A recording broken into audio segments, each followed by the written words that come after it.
Vamos para o nosso sermão, o Sermão das Parábolas. Nós vamos continuar falando no Sermão das Parábolas, no Evangelho segundo o apóstolo Mateus. O Evangelho segundo o apóstolo Mateus. Para quem não sabe, Mateus foi um dos 12 apóstolos de Jesus. Antes de ser apóstolo, ele era cobrador de imposto. Ou seja, ele saiu do reino de Roma para servir a um rei maior. E nós vamos ler dos versos 31 a 33. Só 3 versos. Outra parábola lhe propôs, dizendo: o reino dos céus é semelhante ao grão de mostarda que o homem, pegando nele, semeou no seu campo, o qual é realmente a menor de todas as sementes, mas crescendo é a maior das plantas. E faz-se uma árvore, de sorte que vêm as aves do céu e se aninham nos seus ramos. Outra parábola lhes disse: o reino dos céus é semelhante ao fermento, que uma mulher toma e introduz em 3 medidas de farinha, até que tudo esteja levedado. Amém. Então tem 2 parábolas aí. Então o que é o sermão das parábolas? O sermão das parábolas, que se encontra em Mateus 13, é o 3º sermão de Cristo no Evangelho de Mateus. Então no Evangelho de Mateus há 5 grandes sermões de Cristo. O primeiro, o Sermão do Monte. O segundo, o discurso aos apóstolos. E o terceiro é o sermão das parábolas. E por que é chamado assim de sermão das parábolas? Porque é um sermão que Jesus pregou contando um monte de parábolas, uma série de parábolas. Na verdade, não é um monte, são 4 parábolas que ele conta nesse discurso. E nós vamos ver a 3ª e a 4ª agora. Qual que ele já contou, quais que ele já teve na pregação da semana anteriores. Nós já vimos a parábola, a primeira foi a parábola do semeador. A segunda, a parábola do joio e do trigo. A 3ª é a parábola, no verso 31, do grão de mostarda. E no verso 32 é a última parábola do discurso das parábolas, que na verdade é 32... Desculpe, 31 e 32 é a 3ª parábola, semente de mostarda.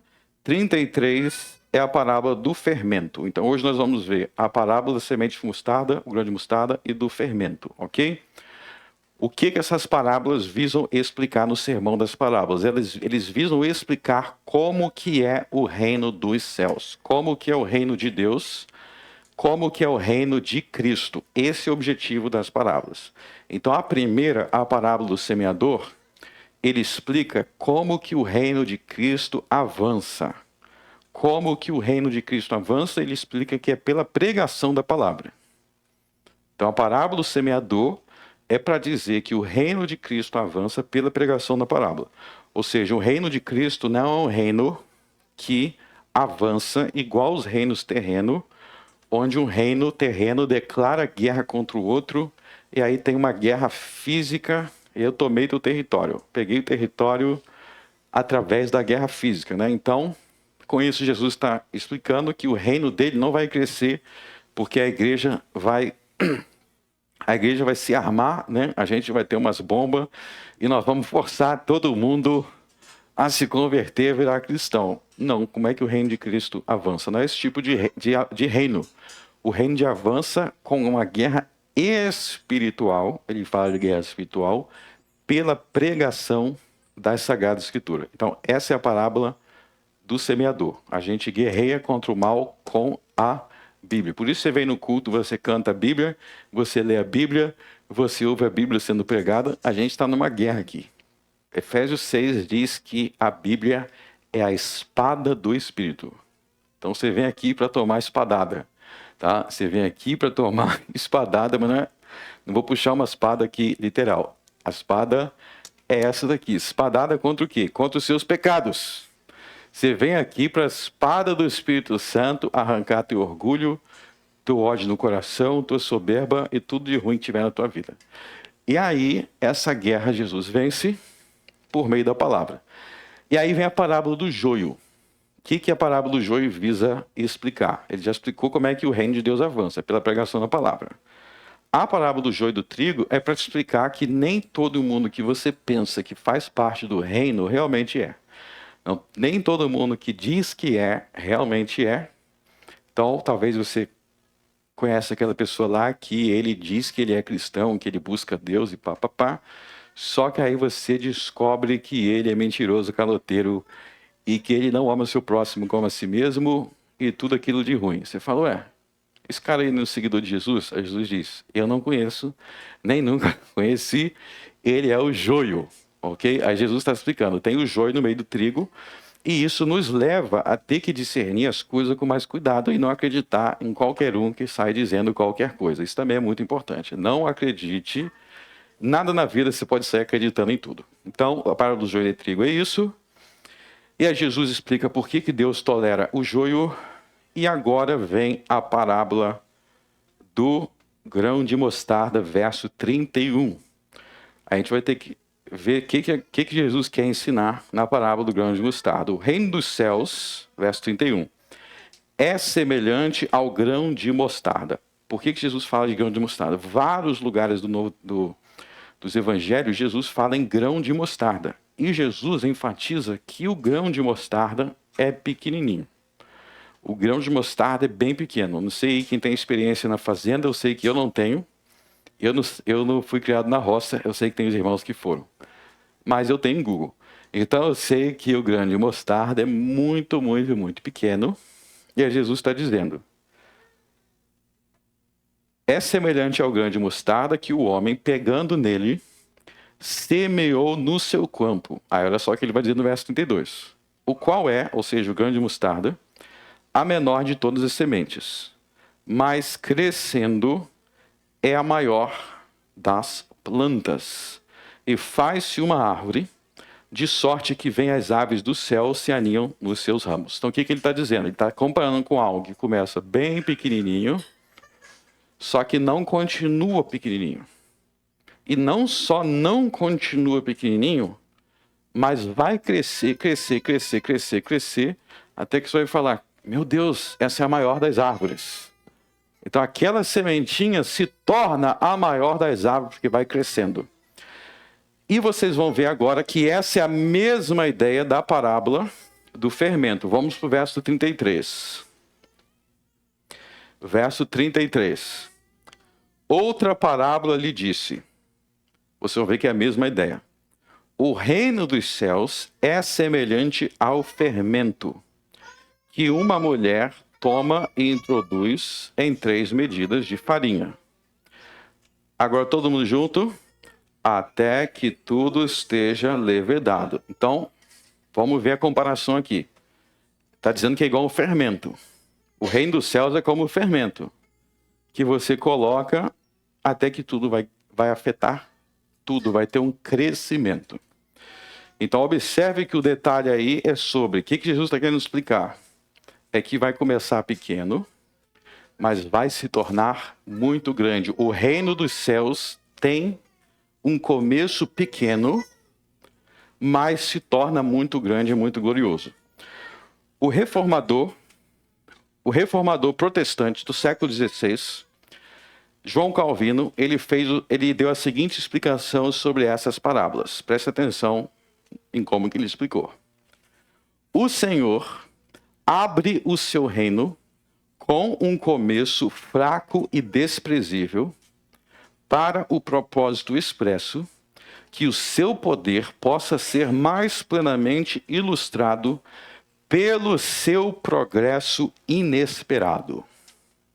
O Senhor abre o seu reino com um começo fraco e desprezível. O que ele quer dizer isso? Que o reino de Jesus foi inaugurado por um começo fraco e desprezível. Bom, vamos entender as coisas dentro da perspectiva dos 12 apóstolos que estavam lá.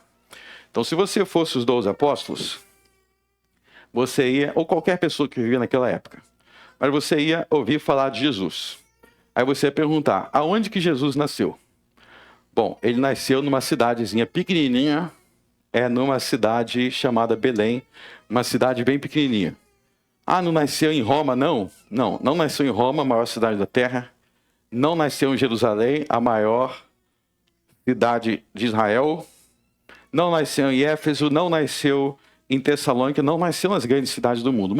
Nasceu numa cidadezinha bem pequenininha, tipo Campo Bom, Estância Velha. Belém. Ah, nasceu em Belém? Tá.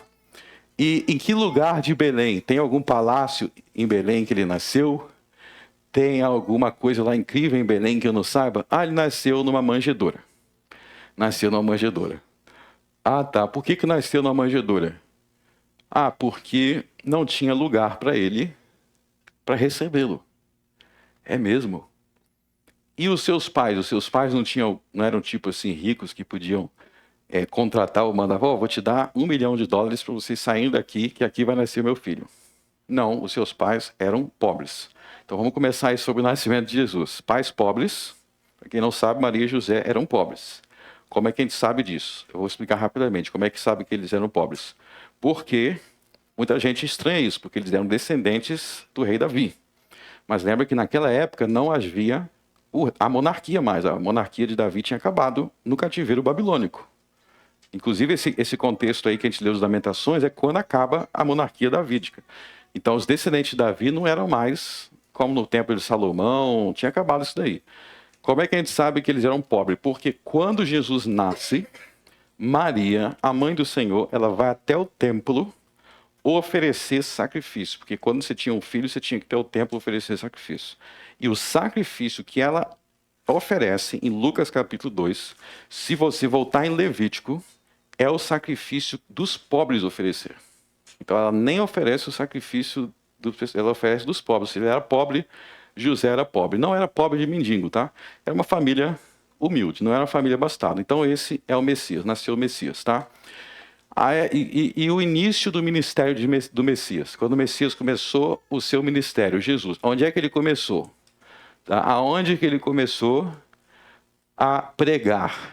Qual era o principal local da pregação dele no início? Galileia. Você sabe o que é a Galileia? Tá? A Galileia era a parte ralé de Israel.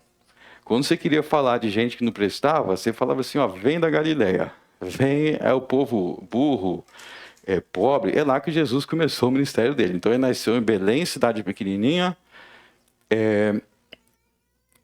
dentro de uma manjedoura de uma família pobre, uma família real, importante, mas pobre. E ele foi começar o ministério da Galileia. Vocês veem que várias vezes o pessoal no ministério dele pergunta quem esses são os galileus? Né? Tem uma hora que alguém fala assim, pode alguma coisa boa vir da Galileia? Quais são esses lugares aí no Brasil, né? Assim, você fala do Brasil, da onde vêm os grandes do Brasil? Ah, tá lá no Rio de Janeiro, tá em São Paulo, tá em Porto Alegre. Aí você fala assim, não, esse cara aqui, ele começou o ministério dele no Amapá. Ninguém nunca ouviu falar de Amapá. Tomara que não tem ninguém de Amapá me ouvindo. Mas sabe esses lugares assim que não estão valorizados? Isso é a Galileia. São os lugares ralé. E pior, numa cidadezinha chamada Nazaré, que fazia parte da Galileia, lá foi criado. Então esse é o Jesus. Aí você vai falar, mas poderia alguém esperar que seria assim? Poderia, porque estava escrito no Velho Testamento. Então o Velho Testamento diz que Jesus nasceria em Belém, diz que ele começaria o ministério na Galileia, Isaías 9 diz que começaria na Galileia. Então tudo isso estava escrito, tá? Tudo isso estava escrito. Só que o ser humano não quer aceitar que seja assim, porque o ser humano está acostumado com o Messias, ele vai nascer em Roma e vai ser o imperador. É isso assim que a mente humana funciona e Deus gosta de contrariar a cabeça do homem, tá? Então Jesus teve esse início humilde. Entendeu agora por que um começo fraco e desprezível? Desprezível pelos homens, não para Deus. Aí esse Messias, ele morre. Como é que ele morre? Ele morre deitado numa cama, cercado por amigos, segurando a sua mão? Não, ele morre recebendo a pena de morte da forma mais sofrida e a pior pena. Vocês sabem que os dois apóstolos, o apóstolo Paulo e o apóstolo Pedro, ambos morreram por pena de morte no tempo do imperador Nero. Eles morreram próximo um ao outro, na década de 60. O apóstolo Pedro morreu crucificado, o apóstolo Paulo morreu decapitado. Vocês sabem por que Pedro foi crucificado, igual Jesus, e Paulo foi decapitado? Porque Paulo era cidadão romano. Preste atenção nisso. Paulo era cidadão romano, ele fala isso em Atos. E eles entendiam, como Roma que mandava, eles entendiam, não, um cidadão de Roma não pode morrer crucificado porque é uma humilhação muito grande. Então, se tiver que morrer, que morra decapitado, porque é uma morte rápida e acaba logo ali. É romano, tem que ser tratado com respeito. Agora, esse Pedro aí, de onde que esse Pedro? Galileia, crucifica. É assim, era assim. Então, crucificação era só para ralé e os piores criminosos, estuprador, pedófilo, esses caras eram crucificados. Agora, peraí, o Messias, vocês estão me falando que o Messias, ele vai inaugurar o reino dele sendo crucificado. Sendo crucificado, a pior morte que tem, humilhado na cruz. O Senhor abre o seu reino com um começo fraco e desprezível. O reino dos céus é semelhante ao grão de mostarda. Ao grão de mostarda. E aí o que aconteceu com esse grão de mostarda? Esse grão de mostarda foi humilhado na cruz. Mas esse grão de mostarda começou a brotar. E aí ele ressuscitou. E aí ele subiu aos céus. E aí ele enviou o Espírito Santo como um vento impetuoso e o milagre das línguas, ele enviou os seus apóstolos. E aí seus apóstolos começaram a pregar em Jerusalém. E aí em Atos 2, 3.000 se converte. Depois 5.000 se converte. Aí o pessoal começa a ficar preocupado. Ué, a gente não tinha matado ele, não tinha acabado, já tem 7.000 aí. Aí depois vai crescendo. Aí depois chega na Samaria. É aí que ninguém entende mais nada, porque os samaritanos são inimigos dos judeus. Por que está todo mundo junto na mesma igreja? Aí está judeu, samaritano, unido na mesma igreja. Ué, a gente não era inimigo? E multidões de samaritanos. Aí tem os samaritanos que eram feiticeiros e que não são mais feiticeiros. E vai crescendo. Aí sai de Samaria e chega até os italianos. E chega na África. Atos vai falar da conversão do início do evangelho entre os africanos, entre os italianos. E vai se expandindo, vai se expandindo, vai se expandindo, vai se expandindo, até chega em Roma. No final de Atos, chega na capital do império, onde Paulo escreve a carta aos filipenses, dentro de uma cadeia, ele escreve a carta aos filipenses, e no final da carta aos filipenses, que ele passa a carta inteira dizendo que ele está muito feliz, muito feliz, muito feliz, muito alegre, e você começa a se perguntar por que ele está tão alegre assim, se ele está escrevendo dentro de uma cadeia, e ele está muito alegre porque ele é um apóstolo de Jesus Cristo, que ele vai transformar o mundo, e ele, no final ele fala assim, ó, os nossos irmãos da família do imperador mandou um abraço para vocês. Os nossos irmãos da família do imperador, da família de César, final de Filipenses, já receberam Jesus também. E é aí que começam essas perseguições. Porque eles acharam que tinha matado Jesus, que tinha acabado. O que aconteceu? O reino dos céus é semelhante ao grão de mostarda, que o homem pegando nele semeou no seu campo. Qual realmente é a menor de todas as sementes, mas crescendo, vai crescer, vai crescer, vai crescer. E aí que vocês têm que entender que nós, presbiterianos reformados, é por isso que nós temos uma visão esperançosa e otimista sobre a história e sobre o futuro. Se você é uma pessoa pessimista, tudo só vai de mal a pior. Se tá ruim agora, vai ser pior ainda, só vai metendo o pé na jaca, como dizem.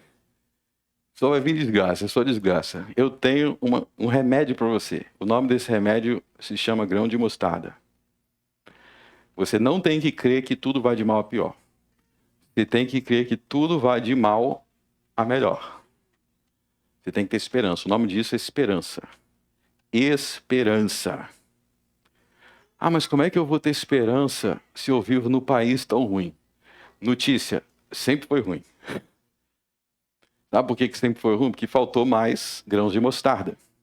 Você tem que pensar, não, tá ruim, sempre foi, mas agora vai ser melhor. Por que vai ser melhor? Porque você conhece Jesus, e se você conhece Jesus, você vai ser luz aonde você está e você vai trazer esperança. Você não tem que achar que a sua presença não faz diferença, porque Jesus disse que é a luz do mundo. Que nós somos a luz do mundo. Mateus 5, vós sois a luz do mundo. A gente acende uma luz, eu vou acender essa luz aqui, mas não vai ficar no teto. Vai ficar ali embaixo, Mateus 5, vai ficar ali embaixo. Para que vai ficar ali embaixo, debaixo da cama? Você acende uma luz para esconder debaixo da cama, Jesus falou sobre isso em Mateus 5, Sermão do Monte. Não, você acende a luz para iluminar. Ah, mas minha família é terrível. Agora está menos terrível porque tem você, porque Jesus habita no seu coração. Tem você com Jesus, ou você não tem Jesus. Ah, mas o Campo Bom é terrível. Campo Bom é terrível, o Rio Grande do Sul é terrível. Seria ainda mais se não existisse ninguém acreditando em Jesus aqui. Seria mais terrível ainda. Se tivesse todo mundo em Campo Bom, todo mundo no Rio Grande do Sul rejeitando a Deus, odiando Deus, não querendo saber nada de Deus, aí seria pior, muito pior ainda. Seria muito pior. Então não olhe as coisas só pela ótica da coisa ruim. Você tem que sim reconhecer a coisa ruim, mas sempre com um olhar de esperança, sempre com um olhar de fé, de otimismo. É assim que a parábola do grão de mostarda nos ensina a enxergar. Então, é a mesma coisa da parábola do fermento. A parábola do fermento também. O reino dos céus entra e começa a fermentar. E começa a fermentar e vai fazer diferença. E isso tem sido a história nos últimos 2000 anos. Nos últimos 2000 anos, o mundo foi de tal forma impactado e transformado pelo cristianismo e por Jesus Cristo, por isso que o mundo não é o mesmo. Quanto mais o evangelho alcançou os povos, quanto mais o evangelho alcançou as nações, quanto mais o evangelho ensinou os homens a mudar, mais o mundo se tornou melhor, mais as nações se tornou melhor. E quanto mais os homens se afastam de Cristo, quanto mais os homens odeiam a Cristo, mais naquele lugar vai se tornar pior. Essa é uma das realidades que a gente precisa entender do reino de Cristo. E para a gente entender esse fator, nós vamos voltar para o livro de Daniel e nós vamos olhar para uma das profecias de Daniel. Daniel, capítulo 2. Daniel, capítulo 2. Então, eu já te ensinei que é Isaías, Jeremias, Daniel, Ezequiel. Você sabe que Daniel é um dos meus profetas favoritos. Eu sempre estou na dúvida se eu prefiro Daniel ou Jeremias. E se você em algum momento pensar assim,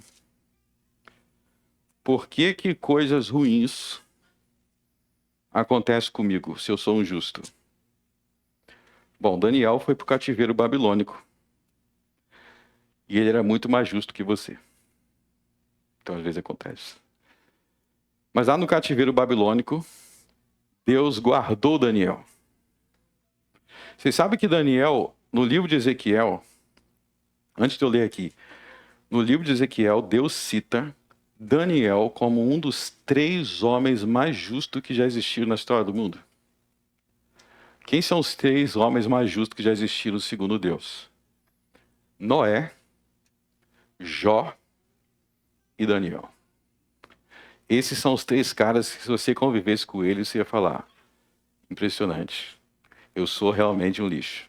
Então esse Daniel foi para o cativeiro babilônico. E aí? E aí que Deus protegeu ele lá. Então ele não deixou de ter problema, mas Deus guardou ele no meio da tribulação. Aí no Daniel 2 vai vir a profecia muito importante que vai ensinar o mesmo que a parábola do grão de mostarda e do fermento. Tá? Essa profecia de Daniel ensina a mesma coisa daquelas parábolas. Vamos ler. Vamos lendo aos poucos, eu vou comentando. E no segundo ano do reinado de Nabucodonosor, pausa.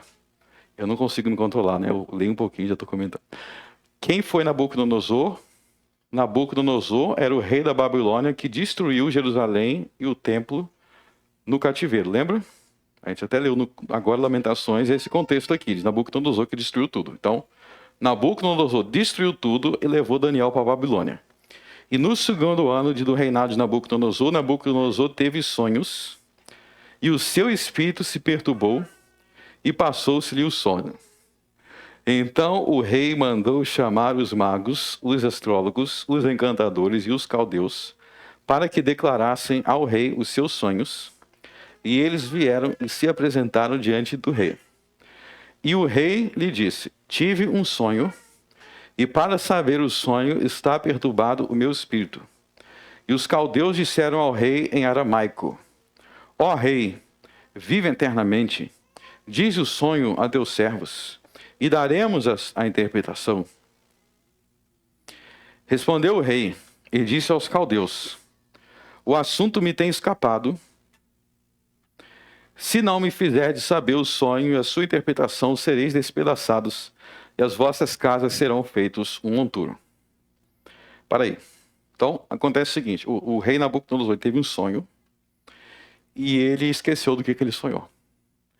Ele falou assim, ó, chama os magos, ou seja, chama os bruxos, chama os feiticeiros, chama os astrólogos, chama todo mundo que eu quero saber o que eu sonhei.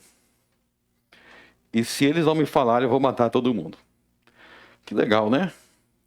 Aliás, deixa eu abrir um parênteses aqui. A gente tem uns políticos no Brasil que são bem ruins.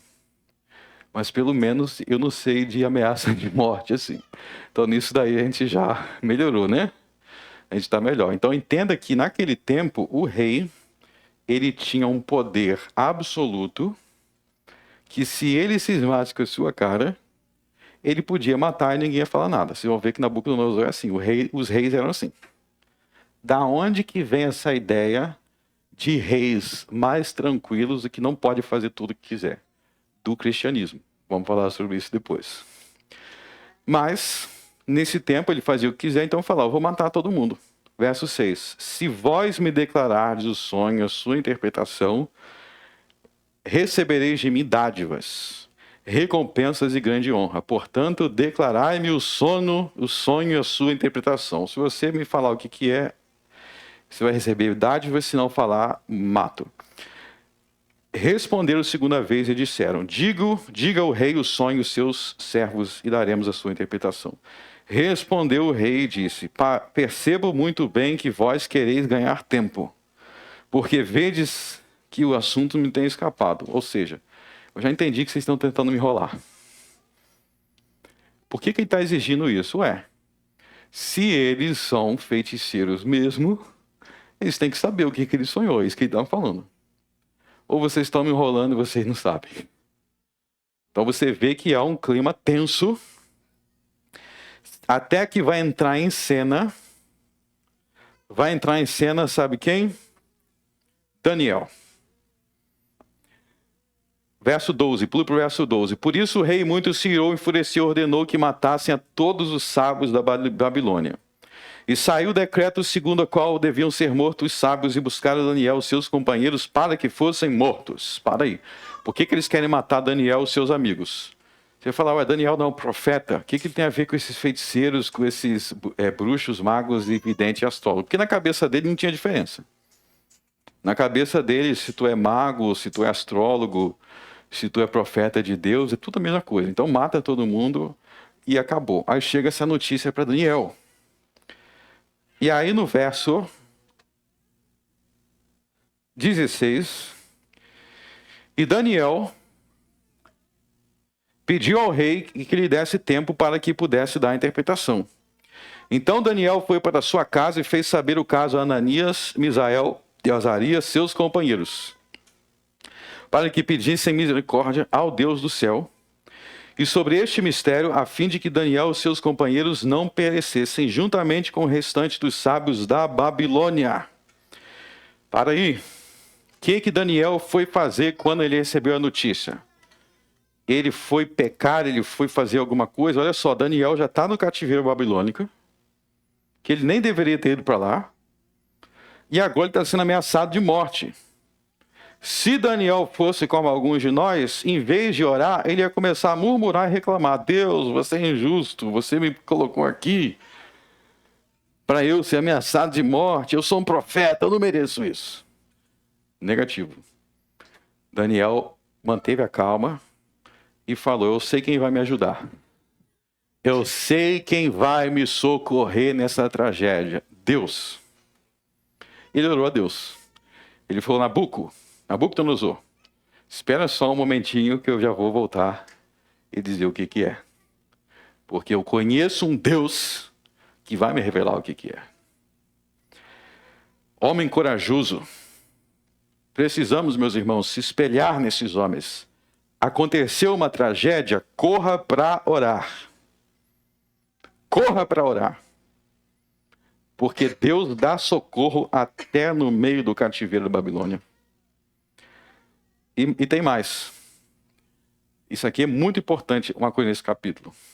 Daniel, ele não salvou somente a sua própria vida.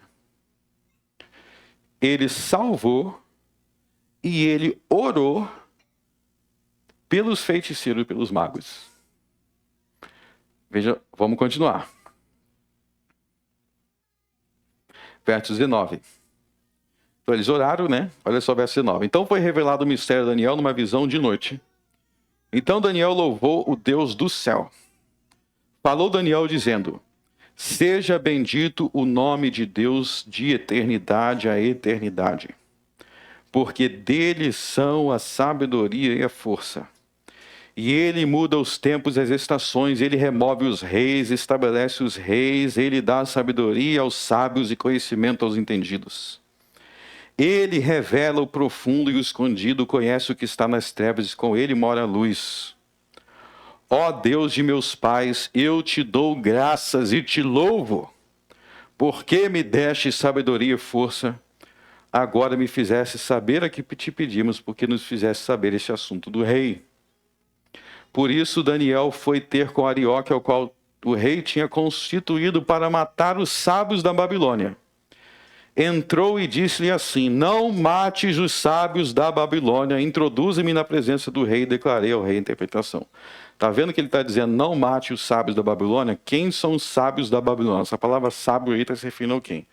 No contexto, como você leu, desde o início, os sábios, os entendidos, eram os magos, os astrólogos, os bruxos, os feiticeiros. Ou seja, tudo o que contradiz a fé e a religião de Daniel, que é a fé no Deus verdadeiro. O que você aprende aqui? Que quando tem justo no meio, quando tem alguém no meio que tem fé no Deus verdadeiro, até os povos de outras religiões são beneficiados. Até quem não tem a mesma fé que você é abençoado no meio.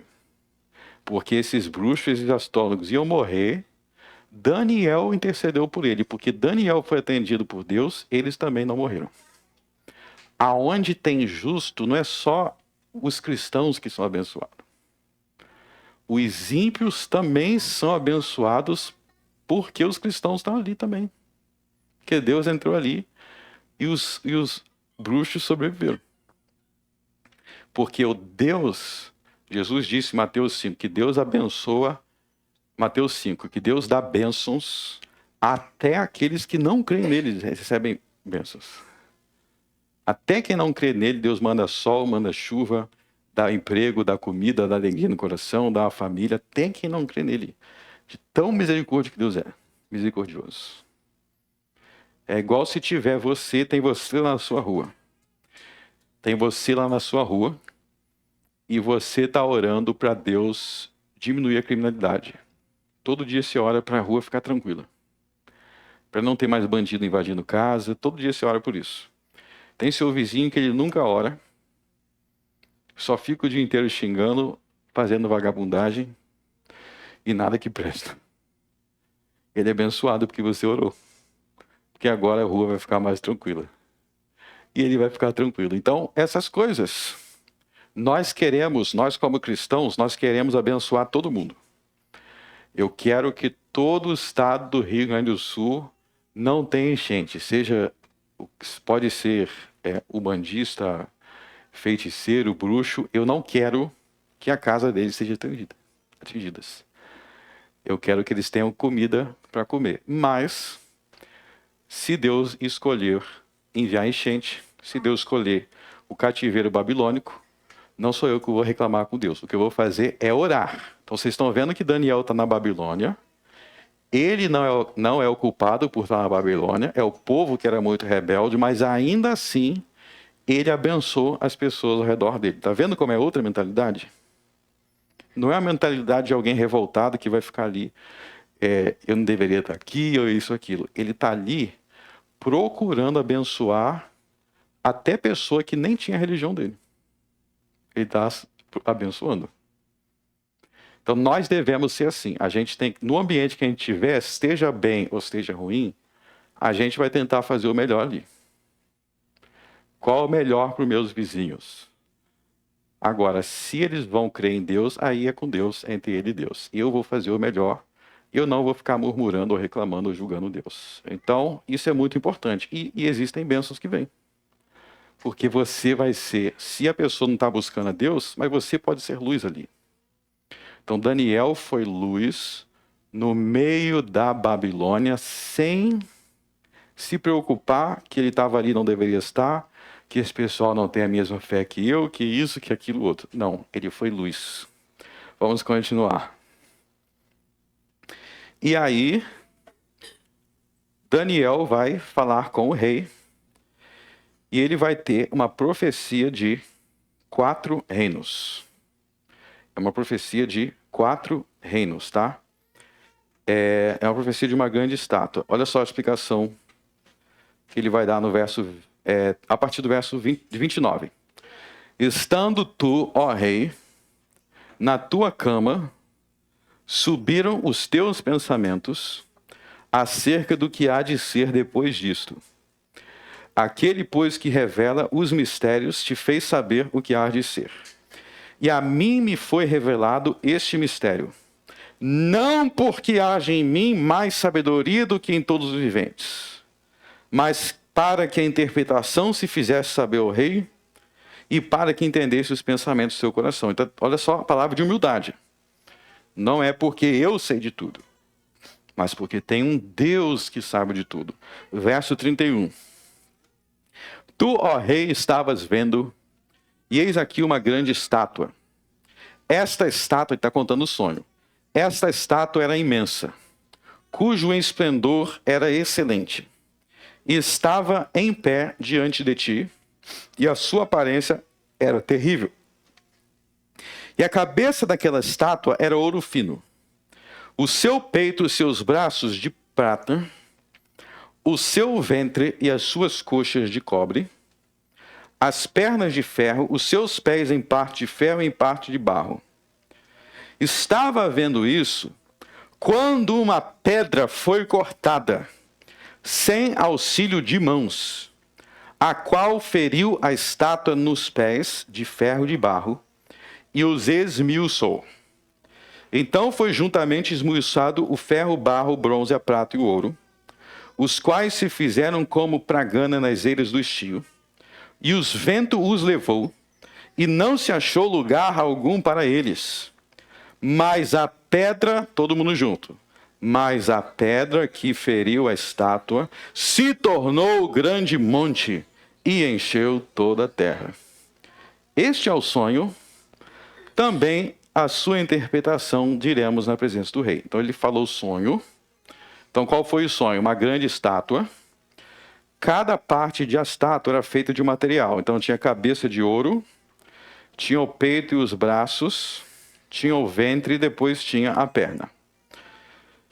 E depois dessa estátua, ele viu uma pedra. Ele falou, tem uma pedra, e vai bater no pé da estátua.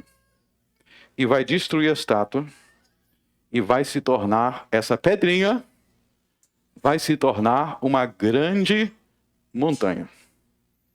Será que você já começou a entender? Daniel vai dar a explicação. Olha só a explicação no verso 37. Tu, ó rei, és rei de reis, a quem o Deus do céu tem dado o reino, o poder, a força e a glória. E onde quer que os homens e os filhos dos homens habitem os filhos do homem, na tua mão entregou os animais do campo. Vamos para o verso 39. E depois de ti se levantará outro reino, inferior ao teu, e um terceiro reino, de bronze, o qual dominará sobre toda a terra. E o quarto reino será forte como ferro, pois como ferro esmiuçará, quebrará tudo, como ferro que quebra todas as coisas, assim ele esmiuçará e fará em pedaços. Para aí. Então está dizendo que cada parte da estátua representa um reino. Então a cabeça é um reino, outro reino, outro reino, outro reino. São 4 reinos, porque por isso tem 4 materiais, 4 reinos. O primeiro reino, representado pela cabeça, ele já diz qual é. Porque ele diz no verso 37, e depois ele vai dizer, e depois de ti se levantar outro reino. Então, a cabeça de ouro é o reino da Babilônia. É o reino da Babilônia. Quem estava reinando naquele momento. E ele está dizendo que depois do reino da Babilônia, haveria 3 reinos. E que depois desses 3 reinos, verso 44, mas nos dias desses reis, o Deus do céu levantará um reino que não será destruído. E este reino não passará a outro povo, esmiuçará e consumirá todos esses reinos, mas ele mesmo subsistirá para sempre. Então, quem é a pedra? A pedra é um reino que nunca vai ser destruído, que será eterno e que vai destruir todos os outros. Os outros não vão ter chance diante dele.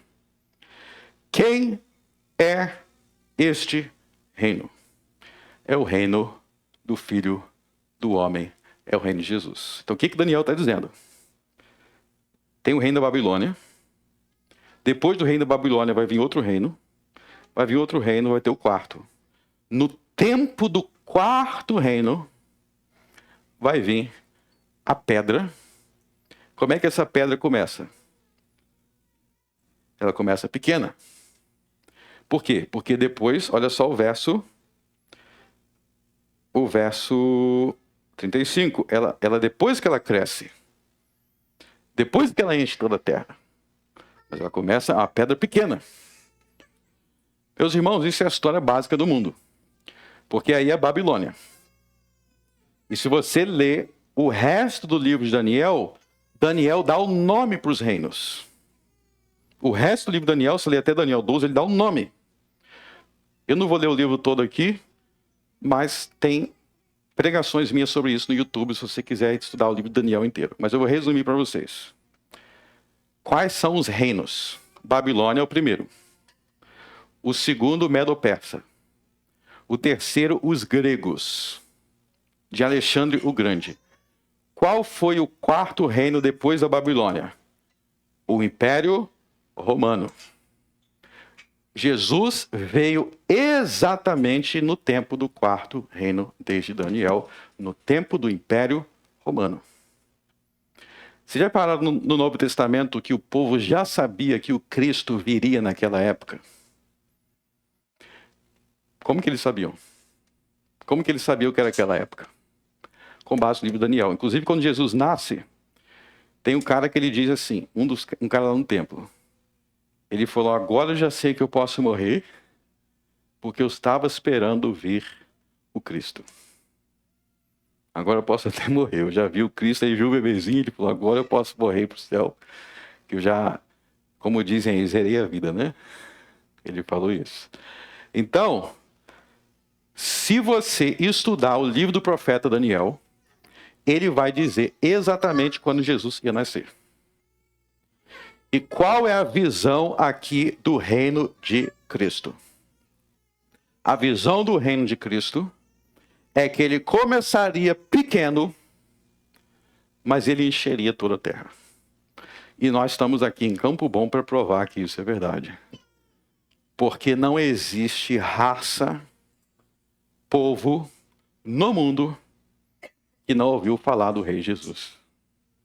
Enquanto a gente está aqui, em Campo Bom, tem os nossos amigos lá do Mato Grosso do Sul. Não estou falando aqui do Rafael e das coisas dele, não. Peraí, é Mato Grosso do Sul que eles estão? Eu fui uma vez pregar no Mato Grosso do Sul e toda hora eu falava Mato Grosso e o povo da igreja gritava, do Sul! Que eles não aceitam falar que é Mato Grosso só, porque tem os dois, né? E eu estava confundindo os dois e falava do Sul, não pode confundir.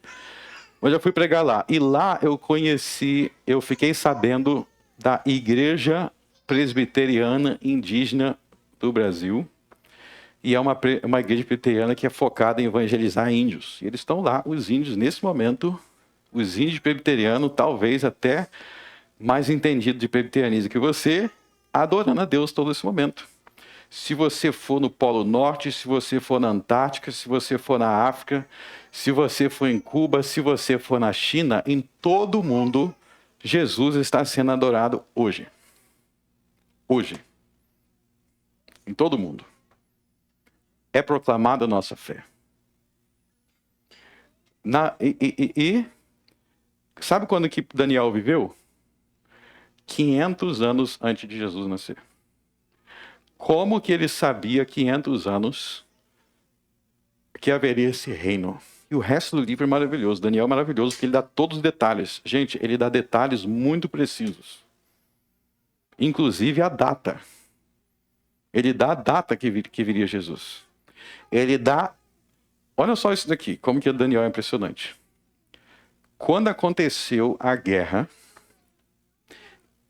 que destruiu o templo, lembra que Jesus profetizou a destruição do templo. O livro de Daniel diz quantos anos a guerra ia durar. Está escrito no livro de Daniel. Quantos anos uma guerra vai durar? Uma guerra que aconteceu 2.500 anos depois.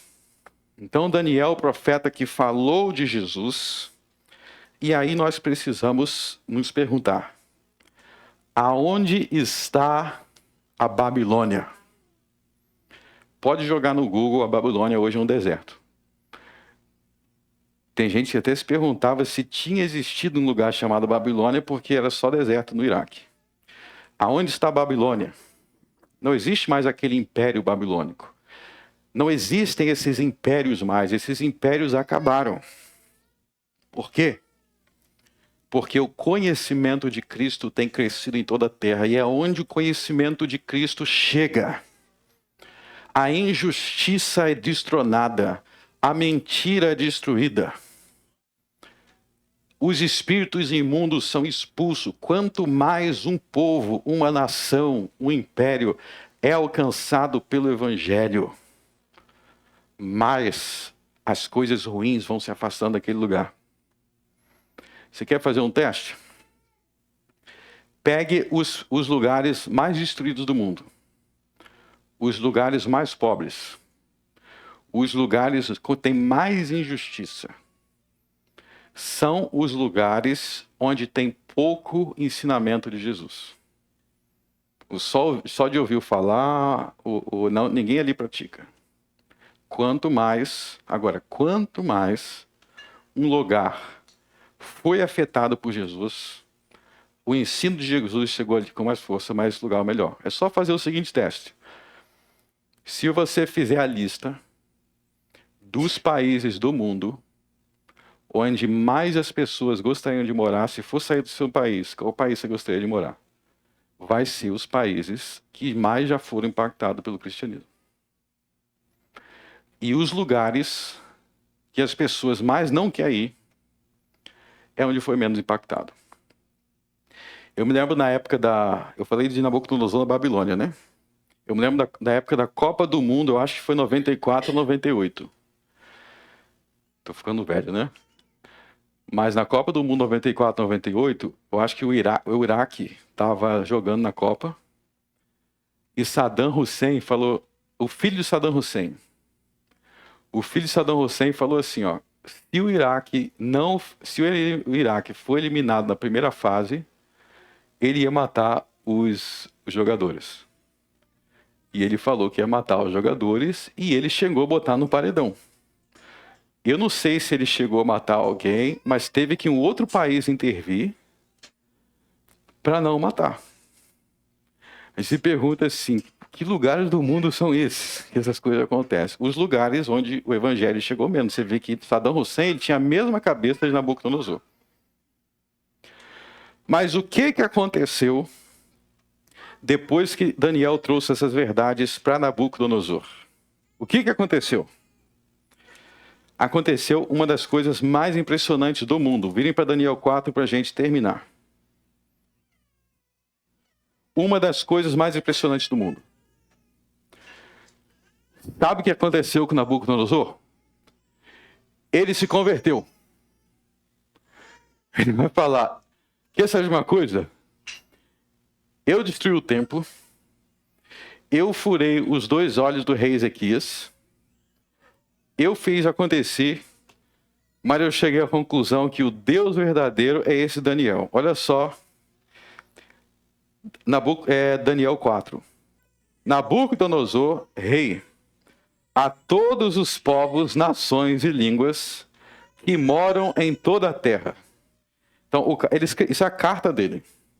Ele está escrevendo uma carta para todos os moradores do império. E o que ele vai escrever nessa carta? Que Daniel está certo e que vocês tudo têm que se converter ao Deus verdadeiro e abandonar esse negócio de Deus babilônico. Eu não vou ler a carta inteira, tá? Leio em casa a carta inteira, ele vai contar a história dele. Ele vai dizer que ele foi castigado por Deus e que no final, só vou ler o final. A conclusão dele. Verso 37. Agora, pois, eu, Nabucodonosor, louvo, exalto e glorifico ao Rei do céu, porque todas suas obras são verdade e os seus caminhos juízo, e pode humilhar aos que andam em soberba. E assim termina a vida do grande Nabucodonosor, nosso irmão em Cristo Jesus. Sabe como ele se converteu? Ele conta, vocês vão prometer que vocês vão ler essa carta em casa, né? Ele conta na carta que foi o profeta Daniel pregando para ele. Daniel pregava para ele. Ele vai falar isso. Então eu quero finalizar fazendo um desafio para você. Você, a partir de hoje, tem que parar de ser pessimista com as coisas. Porque se Daniel, na Babilônia, foi a luz para Nabucodonosor, você pode ser a luz onde você estiver. E você tem que ter fé e esperança. Fé e esperança, mesmo se Nabucodonosor estiver te ameaçando de morte. Então você viu como que Deus transformou a ameaça de morte em bênção? Porque agora o cara está escrevendo uma carta para evangelizar todos os povos subordinados a ele, e muitos babilônicos, então, se converteram ao Deus verdadeiro. Vamos orar. Graças te damos a Deus pelo profeta Daniel e pelas revelações que ele recebeu na Babilônia. Ó Senhor, quando o povo foi para o cativeiro, Jeremias se lamentou. Mas tu, Senhor, é aqueles que trazes bênçãos em meio às trevas, em meio às lágrimas, em meio ao choro, aqueles que esperam em ti são consolados. E essas profecias maravilhosas sobre o Rei Jesus, que é a pedra que encheria toda a terra. Essas profecias nós recebemos em nosso coração, sabendo que até os reis mais perversos podem ser salvos por ti. Por Cristo eu oro. Amém.